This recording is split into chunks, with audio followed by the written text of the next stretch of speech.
طبطبوا على بعض يا جماعة، ده مش ضعف، ده احتياج.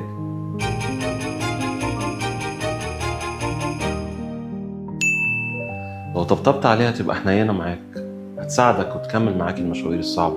وانت يا أختي لو طبطبتي عليه مش هيجرى للإيجو حاجة. طبطبوا على بعض، الحياة قاسية بما فيه الكفاية. أقول لكم على حاجة حلوة قبل ما تطبطبوا على بعض. طبطبوا على نفسكم. طبطب على نفسك، طبطبي على نفسك، ما تجلديش نفسك، ما تجلدش نفسك. الطبطبة على نفسك دي لغة حب عميقة بنحكي فيها مع نفسنا، كأنك بتقول لنفسك ماشي تعبت، بس زي ما بيقولوا اخواتنا في الخليج طالما قصرت. انك تقف وسط الزحمة تضم روحك بكلمة حلوة، تطبطب عليها بدل ما تجلدها، تواسيها بكلمتين حلوين.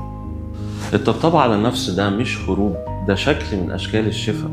اختار انك تعمل ده لنفسك قبل ما تطلبه من غيرك، لأن القلب اللي بيتكسر كل يوم جرحه مش هيلم إلا لما تحب نفسك وتحن عليها قبل ما حد تاني يعمل لك كده. الجواز مش لازم يقتل فينا الحب والحنان على نفسنا وعلى اللي حوالينا. خليك شريك في الطبطبة، مش هيجرى حاجة.